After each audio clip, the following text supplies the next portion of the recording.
Yan, ngayong gabi nga pala mga idol ay magpo-food trip tayo ng noodles, tsaka pinisaan ko ng isang itlog.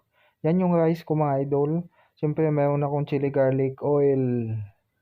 Shoutout pala dyan kay Makel TV. Sa kanya ko po in-order yan mga idol sa TikTok shop.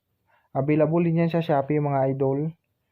So maghahapunan pala ako mga idol at yan meron akong santol dyan. Kagaling ko lang pala mga idol sa 12 hours duty. Tapos may saging din ako dyan mga idol. Tapos yan may sausawan akong asin. Siyempre bagong lutuin mga idol, pisaan natin ng kalamansi para lalong sasarap ang sabaw. Shout out pala sa lahat ng follower ko dyan sa FB. Tsaka shout out din sa Grandiose Team. BGC Top, especially kay YC, Sharon Python. Shout out din sa Kalawan Resettlement Chapter. Hanggang dito na lang. Thank you for watching.